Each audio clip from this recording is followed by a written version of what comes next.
Indian foreign minister इस time United nation की general assembly में उन्होंने स्पीच की, पाकिस्तान का जिक्र किया, उसके ऊपर भी बात करेंगे। राजनाथ सिंह जो कि इंडिया के डिफेंस मिनिस्टर हैं, उन्होंने भी पाकिस्तान को एक मैसेज दिया, उसके ऊपर भी बात करेंगे। कश्मीर में योगी आदित्यनाथ ने एक स्टेटमेंट दी, पाकिस्तान को एक मैसेज दिया, उसके ऊपर भी बात करेंगे। लेकिन पहले जो मैं भी पूछना चाहता हूँ और शायद आप भी पूछना चाहते होंगे, आबिद भाई के पास कौन सा ऐसा जादू का तोता, जादू की चिड़िया है कि जो प्रेडिक्शन करते हैं ऑलमोस्ट सच साबित हो जाती है। इन्होंने बोला कि इंडिया फाइनल में पहुंचेगा, वो फाइनल में पहुंचा। इन्होंने बोला कि कश्मीर में, जो इंडिया साइड कश्मीर में इलेक्शन हो रहे हैं, 60% वोटिंग होगी, वो 60% से ज्यादा वोटिंग हुई। क्या बात है। फिर इन्होंने बोला रिसेंटली, पिछली वीडियो में ऑलमोस्ट बोला था कि भाई पाकिस्तान के प्राइम मिनिस्टर जब यूनाइटेड नेशंस में जाएंगे तो दो ही मुद्दे रखेंगे, दो ही टॉपिक्स पे बात करेंगे। एक वो कहेंगे कि भाई हमें $7 बिलियन दे दो, पैसे दे दो, और दूसरा वो कहेंगे जी कश्मीर में जुल्म, कश्मीर में जुल्म। और सेम वैसा ही हुआ है।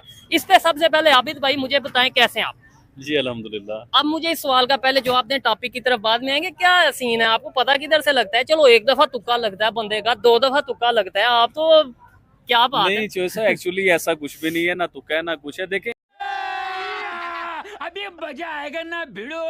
मैं पाकिस्तान का मीडिया भी देखता हूँ और पाकिस्तान के साथ मैं इंटरनेशनल मीडिया भी देखता हूँ। कोई भी अक्लमंद हो जो सारी खबरें देखता होगा तो वो यही बात करेगा जो मैंने की है। मैंने कुछ स्पेशल बात नहीं कर दी, ना जादू की चिड़िया मेरे पास है, ना जादू का तोता मेरे पास है। जब आप धड़ल्ले से सच बोलना जानते होगे, सच के ऊपर जब आप बात करोगे और आप इंटरनेशनल मीडिया देख रहे होगे, आपका दिमाग खुद ये सवाल बनाएगा। और ये चीज मैंने कुछ झूठ तो नहीं कहा। आप पिछले 2-3 बार के आप देख ले यूनाइटेड नेशन के जो इजलास हुए हैं, तो उसमें पाकिस्तान के जो भी वजीर आजम गए उन्होंने जाके सिर्फ कश्मीर का ही रोना रोया है। अब मुझे ये बताएं, कश्मीर का रोना रोने से क्या कश्मीर आपने आजाद करवा लिया है, या यूनाइटेड नेशन आपके साथ खड़ी हुई है? ये जितने 200-250 मुल्क उधर इकट्ठे होते हैं, क्या उन्होंने आपके साथ मिलकर कश्मीर को हल करवा लिया है? इसका हल कोई भी नहीं है, कोई मसला नहीं है। ये सिर्फ कश्मीर में उसका जो रोया जाता है ना, वो उसमें भी उसके पीछे मकसद होते हैं। ठीक है, अच्छा टॉपिक पे आते हैं। आबिद भाई मुझे बताएं, Indian foreign minister doctor Jaishankar, जिन्हें उनकी जहानत की वजह से पूरी दुनिया में जाना जाता है,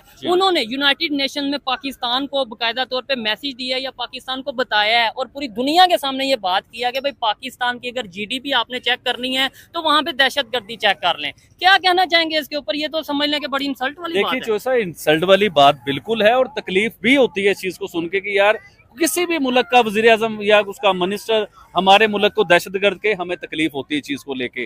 लेकिन आपने डॉक्टर जयशंकर की तो बात हमें बताई कि डॉक्टर जयशंकर ने यूनाइटेड नेशन की असेंबली के बीच में खड़े होकर पाकिस्तान को दहशतगर्द कहा या पाकिस्तान को दहशतगर्द की फैक्ट्री कहा। लेकिन मैं आपसे मेन मुद्दे के ऊपर आना चाहता हूँ। आप ये बताइए, डॉक्टर जयशंकर ने पहले खिताब किया या पाकिस्तान के वजीर आजम ने पहले खिताब किया? प्राइम मिनिस्टर शहबाज शरीफ ने पहले। प्राइम मिनिस्टर शहबाज शरीफ ने पहले खिताब किया।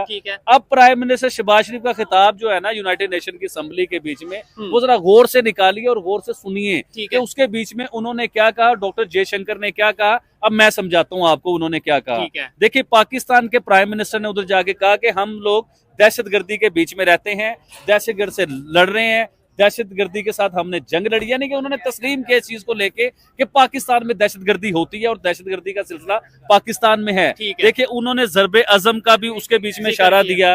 उन्होंने ये अभी जो फितनातुल जो है सारा कुछ, उसके ऊपर भी उन्होंने कहा। और उससे पहले पाकिस्तान का मेनस्ट्रीम मीडिया, पाकिस्तान के मेनस्ट्रीम मीडिया के चैनल, किसी भी चैनल को आप हाथ नहीं लगाए तो वो चैनल बताता था कि बलोचिस्तान में दहशतगर्दी हो रही है, बलोचिस्तान के बीच में जो है ना इतने दहशतगर्द आ चुके हुए कि हमारे फोर्सेस के लोगों को मार रहे, इवन के जवानों को जो है ना वो किडनैप भी कर लेते हैं। नो डाउट ये खबर प्रॉपर चली थी कि भाई पाकिस्तान में फोर्सेस के जवानों को उठाया गया और उन्हें तालिबान आए उठा के ले गए। क्या कहना चाहेंगे आबिद भाई? अब मतलब लेट्स सपोज मैं ये कहूँ कि यार बड़ी शर्मिंदगी हो रही है, पूरी दुनिया में हमें दहशतगर्द कहा जा रहा है, मैं कैसे इन्हें जो सब बताऊं कि साहब देखिए, पूरी दुनिया अगर दहशतगर्द कह रही है तो वो मामला हो भी तो रहे हैं। अभी अगस्त के महीने में देख लें, दहशतगर्दों ने 250 के करीब पाकिस्तान में मौतें हुई सिर्फ अगस्त के महीने की। आपको बात बता रहा हूं, दहशतगर्दी की वजह से 250 के करीब मौतें हुई हैं पाकिस्तान के बीच में। तो दहशतगर्दी तो पाकिस्तान में हो रही है। पाकिस्तान के वजीर आजम भी कहते हैं पाकिस्तान में दहशतगर्दी होती है,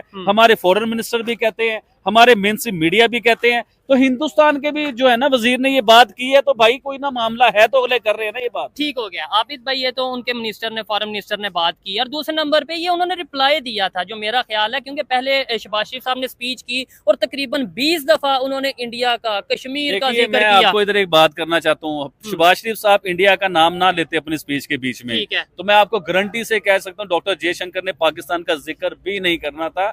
और मैं आपको एक और बड़ी चीज बताता हूँ, कुछ अरसा पहले प्राइम मिनिस्टर नरेंद्र मोदी ने ये बात की थी कि हम पाकिस्तान का नाम भी नहीं लेना चाहते, तो उन्होंने यूनाइटेड नेशन में भी पाकिस्तान का नाम नहीं लेना था, क्योंकि प्राइम मिनिस्टर शहबाज शरीफ ने सबसे बड़े टैग ही हिंदुस्तान पे किए। उनकी स्पीच का टाइम निकालिए, उस स्पीच में आधे से ज्यादा टाइम कश्मीर के ऊपर हुआ है, आधे से ज्यादा टाइम जो है ना इंडिया को बुरा भला बताने में हुआ है। देखिए चौधरी साहब, अगर आप हिंदुस्तान के साथ दोस्ती की बातें करते उधर ही यूनाइटेड नेशन के बीच में खड़े होके, तो आपके साथ दोस्ती भी हो जानी थी। अभी देखें हिंदुस्तान के डिफेंस मिनिस्टर के ऊपर आप आए, जो राजनाथ सिंह जिनका नाम है, उनका आप जरा बयान चेक कीजिए कि उन्होंने क्या बात की कि पाकिस्तान के साथ अगर तल्लुकात बेहतर होते तो आईएमएफ के आगे पाकिस्तान को घुटने ना टेकने पड़ते, नाक ना रगड़नी पड़ती, हम आईएमएफ से बड़ा इन्हें जो है ना पैकेज देते, आईएमएफ से ज्यादा डॉलर इन्हें देते, आईएमएफ से ज्यादा इनकी हेल्प करते हम लोग। तो ये हिंदुस्तान के डिफेंस मिनिस्टर ये बात कर रहे हैं। आप जो सब दूर ना जाएं, अभी पीछे देखें, श्रीलंका को $5 बिलियन की एड दी है, जो भी दिया है हिंदुस्तान ने किया। इससे पहले जो है बांग्लादेश की हेल्प की, इससे पहले नाइजीरिया की हेल्प की, अफगानिस्तान की हेल्प की, बहुत से अपने नेबर कंट्री की वो हेल्प करते हैं। क्या पाकिस्तान की हेल्प वो ना करते?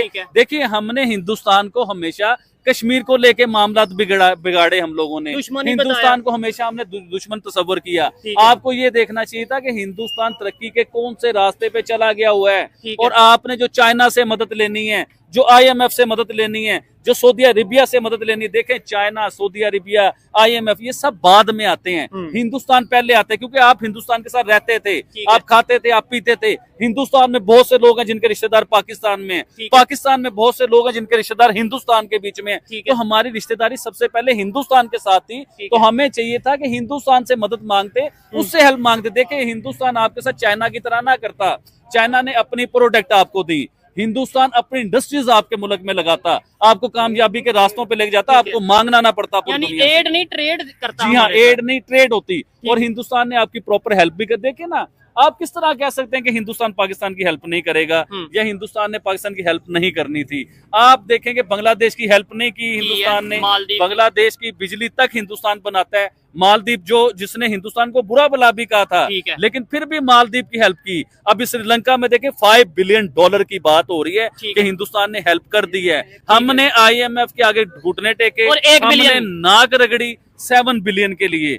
चले पास हो गया, मंजूर हो गया, कौम को बहुत बड़ी खुशखबरी दे दी, 1 बिलियन मिला अभी तक, उधर 5 बिलियन मिल चुके हुए हिंदुस्तान की तरफ से। और फिर अगर कश्मीर की बात करें, ये भी उनके एक मिनिस्टर ने स्टेटमेंट दी है, उन्होंने बकायदा तौर पे ये बोला है कि पाकिस्तान कश्मीर तो करता है, लेकिन जितना अभी आईएमएफ से बेल आउट पैकेज लेने गया ना पाकिस्तान $7 बिलियन, उससे 7 गुना ज्यादा, उससे 9 गुना ज्यादा जो है उन्होंने जम्मू एंड कश्मीर में इन्वेस्टमेंट के लिए लगा दिया है। कश्मीर के इलेक्शन के ऊपर भी आपसे बात करना चाहूंगा, और कश्मीर के ऊपर भी बात करना चाहूंगा। योगी आदित्यनाथ, आपने नाम सुना होगा, सीएम योगी आदित्यनाथ का नाम आपने सुना होगा, बहुत बड़ा नाम है, ब्रांड है वो।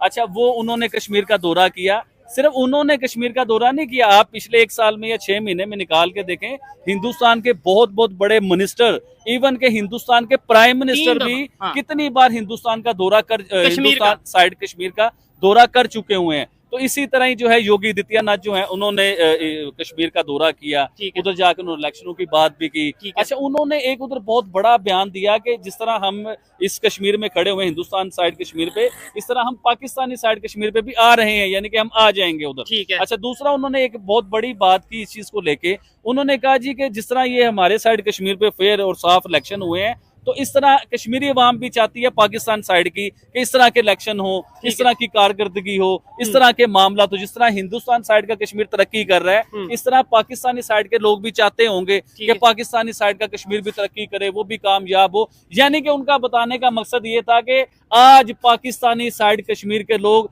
खड़े होकर जब हिंदुस्तानी साइड कश्मीर की तरफ देखते हैं, तो उनके मुंह में पानी आता है देख के कि हमसे क्या गलती होगी, क्योंकि हिंदुस्तान साइड कश्मीर के अंदर ना बहुत से ऐसे घर हैं कि लोग उधर घर छोड़ के अपने जो है ना दरिया क्लियर करके इस तरफ पाकिस्तानी साइड पे आ गए। आज भी वो घर उसी तरह ही पड़े हुए हैं जो साहब, उसमें बर्तन भी उसी तरह ही पड़े हैं, हांडियां भी उसी तरह ही पड़ी हैं, वो घर ढांचे उसी तरह ही खड़े हैं, उसमें कोई कब्जा नहीं हुआ, कोई कब्जा नहीं हुआ। आप पाकिस्तान में कोई जगह ऐसे ही छोड़ दें, यकीन कीजिए जो साहब, चाहे वो कश्मीर हो चाहे वो लाहौर हो, तो उसके ऊपर कब कब्जा हो जाएगा, उस पर कत्लो गारत हो जाएगी, नस्लों की नस्लें मार दी जाती हैं। ठीक हो गया। इस बात में देखें, ये चीजें हम अक्सर देखते हैं, कब्जा माफिया लाहौर में भी और पूरे पाकिस्तान में भी, शायद इंडिया में भी होगा, ये तो आपने कमेंट बॉक्स में बताना है, मुझे वहां का आइडिया नहीं है, लेकिन मेरे ख्याल से जो मूवीज वगैरह देखते हैं वहां पे होगा।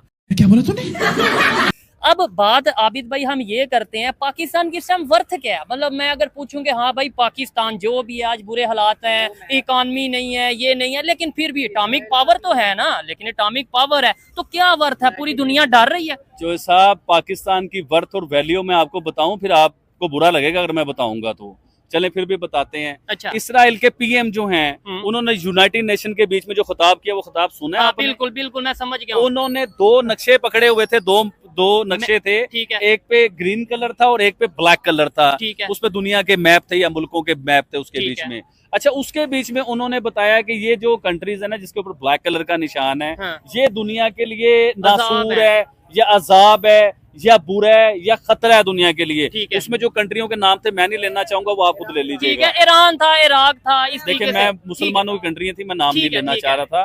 तो उन्होंने दुनिया के बीच में बताया कि ये नासूर है दुनिया के लिए ये मुल्क जो है, और एक तरफ उन्होंने ग्रीन कलर किया हुआ था जो बताया कि दुनिया के लिए जन्नत जैसे मुल्क हैं, ब्लेसिंग है, दुनिया के लिए फायदे वाले मुल्क हैं, फ्रेंडशिप वाले हैं, अच्छे मुल्क हैं और बहुत ही अच्छे मुल्क हैं, जिसके बीच में सऊदी अरेबिया भी है, जिसके बीच में इंडिया भी है, जिसके भी काफी कंट्रीज हैं, उसके बीच में इजिप्ट भी है, सऊदी अरेबिया देखे ना कि सऊदी अरेबिया को कहा गया कि ये दुनिया के लिए बेहतरीन मुल्क है, ब्लेसिंग कह दिया गया। इधर मैं एक चीज क्लियर करना चाहता हूँ कि एक साइड पे सऊदी अरेबिया, वो भी इस्लामिक कंट्री, उसे इसराइल ने ब्लेसिंग बोल दिया, दूसरी साइड पे ईरान इराक, वो भी इस्लामिक कंट्री, उन्हें अजाब बोल दिया गया। दो नक्शों में प्रॉपर उन्होंने दुनिया के अच्छे और बुरे मुल्क अपनी तरफ से, देखे हमारी तरफ से नहीं, उन्होंने अपनी तरफ से बात है जो आप बता ये दुनिया के बेहतरीन कंट्रीज हैं और ये दुनिया के लिए अजाब हैं कंट्रीज, यानी कि उनका बताने का मकसद ये था।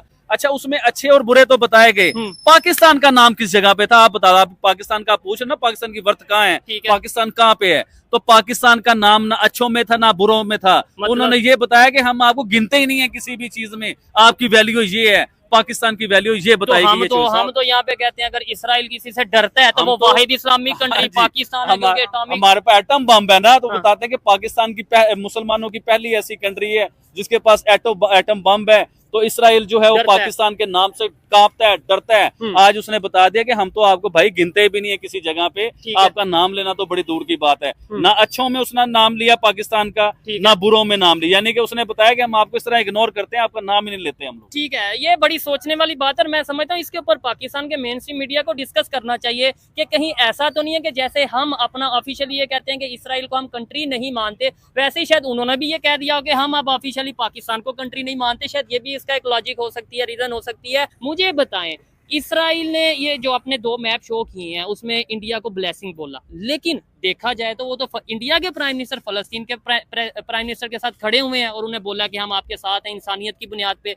इसका मतलब यह है कि इंडिया ऐसा कंट्री है जो फलस्तीन के साथ भी है और इसराइल के। एक्चुअली इंडिया की जो पॉलिसीज है ना, वो पॉलिसीज बड़ी कमाल की है, वो पूरी दुनिया में उनकी पॉलिसीज मानी भी जाती है, लोग उनकी कॉपी भी करते हैं। हिंदुस्तान बिगाड़ता किसी के साथ नहीं है, वो कहते हैं यार हम बिजनेसमैन हैं, हमारी किसी के साथ जंग नहीं है, किसी के साथ लड़ाई नहीं है, हमारे साथ बिजनेस करें, तरक्की करें, टेक्नोलॉजी की बात करें, हमारे साथ चांद पे जाने की बातें करें, हमारे साथ जंगों की बातें ना करें। कि आप ये देखें ना कि आज हिंदुस्तान को प्राइम मिनिस्टर नरेंद्र मोदी को 10 साल का टेन्योर पूरा किया, आगे 5 साल का टेन्योर भी अपना वो पूरा करेंगे, यानी कि 15 साल की गवर्नमेंट में प्राइम मिनिस्टर नरेंद्र मोदी मुसलमानों के इतने खिलाफ होता है ये शख्स, तो आज इसने पूरी दुनिया में मुसलमानों की जंगें चल रही हैं, तो वो तो फायदा उठा सकते थे। पूरी दुनिया में मुसलमानों को मार पड़ रही है, वो तो फायदा उठा सकते थे, उन्होंने तो उल्टा विजिट की है। फिर उसके बाद पाकिस्तान ब्लैक लिस्ट के करीब आ गया हुआ था, वो तो बड़ा जबरदस्त फायदा उठा सकते थे। पाकिस्तान के वजीर आजम ने या पाकिस्तान के आर्मी चीफ ने कहा कि हमारे पास तो इतने हफ्ते का तेल रह गया या राशन रह गया, यानी कि हम जंग नहीं लड़ सकते, अगर जंग हम लड़ेंगे 1 या 2 महीने से ज्यादा हम सर्वाइव नहीं कर सकते। तो जब भी हिंदुस्तान के प्राइम मिनिस्टर ने पाकिस्तान पे कब्जा या झगड़ा या जंग करने की कोशिश नहीं की, इसका मकसद क्या साबित करता है? इसका मकसद ये साबित करता है कि हिंदुस्तान बिल्कुल भी जंग के मूड में नहीं है। वो सिर्फ पाकिस्तान नहीं, दुनिया के किसी भी मुल्क के साथ वो जंग के मूड में नहीं है, चाहे वो चाइना हो। चाइना से याद आया, चाइना जिसके साथ हिंदुस्तान की बड़ी पीछे चल रही थी बात, आपको पता होगा बॉर्डर के मसले थे और लद्दाख का बहुत बड़ा इशू चल रहा था लद्दाख को लेके। तो आपको आइडिया नहीं कि चाइना भी घुटने टेक चुका हुआ है अब, और चाइना भी हिंदुस्तान, सर 100% बता रहा हूँ आपको, चाइना हिंदुस्तान के साथ फ्रेंडशिप करने पे आ चुका हुआ है। आइडिया उसे ये हो चुका हुआ है चाइना को कि हमने अगर बिजनेस करना है, अगर दुनिया में बड़ी इकोनॉमी रहना है, दुनिया की पहली इकोनॉमी रहना है, तो हिंदुस्तान के साथ बना के चलना पड़ेगा, क्योंकि आने वाले टाइमों में हिंदुस्तान चाइना को बीट करता हुआ नजर आ रहा है। चाइना को ये बातें समझ आ चुकी हुई हैं कि आने वाले टाइमों में चाइना जो है सेकंड नंबर या थर्ड नंबर पे आ जाएगा।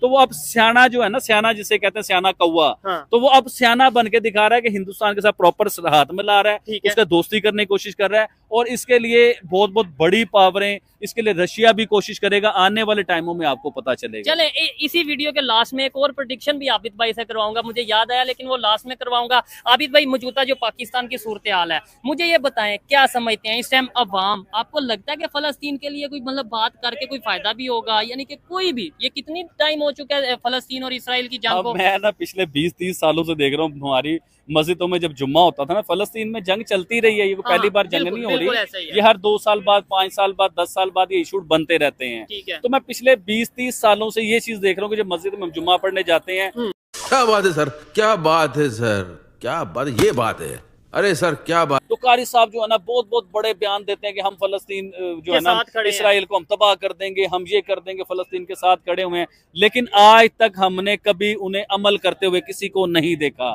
तो हम सिर्फ दावे जरूर कर सकते हैं, यूनाइटेड नेशन में खड़े होकर हम ये इसराइल की या फलस्तीन की बात जरूर कर सकते हैं, लेकिन अमल हम लोग नहीं कर सकते, क्योंकि अमल करने के लिए एक पावर होनी चाहिए, खुद मुख्तियार होना चाहिए इंसान को। आपने जो बोला है ना, मैं इधर थोड़ी करेक्शन भी करूं आबिद भाई की, नो डाउट इन्होंने बात की है। हम भी पहले देखते थे कि हर जुम्मा, हर नमाज के बाद मस्जिद में कारी साहब बाकायदा दुआ करवाते थे कि या अल्लाह फलस्तीन में जो जुल्म हो रहा है, जो लोग जुल्म कर रहे हैं उन्हें तबाह कर दे, उन्हें बर्बाद कर दे, बाकायदा तौर पर जी यहूद नसारा को तबाह बर्बाद कर दे। वो किसी भी कारी साहब की शायद दुआ तो कबूल नहीं हुई, शायद यही सोच के उन्होंने अब दुआ करना छोड़ दिया। ये मैं प्रॉपर बात कर रहा हूँ, मैं सब की बात नहीं कर रहा, ओवरऑल कर रहा हूँ। मैं आपको लॉजिकल बात बताता हूँ। इंडिया साइड कश्मीर में ये अभी हिजबुल्लाह का जो लीडर जिसको कत्ल कर दिया गया है, हसन नसरुल्लाह की बात कर रहे हैं, उनके जब वो कत्ल किया गया तो इंडिया साइड कश्मीर में बाकायदा प्रोटेस्ट हुआ है। ये कहा गया कि भाई फलस्तीन के साथ हम खड़े हैं, यानी कि इसका मतलब वो इंडियन गवर्नमेंट ने उन्हें कुछ नहीं कहा कि भाई अब ठीक है, आपको आजादी दी हुई है ना, ठीक है। पाकिस्तान साइड कश्मीर में तो मेरी बात सुने, कोई पाकिस्तान साइड कश्मीर तो दूर की बात, इधर लाहौर में कोई प्रोटेस्ट आपने देखा है? अच्छा। इसका मतलब है हम खामोश हो गए हैं।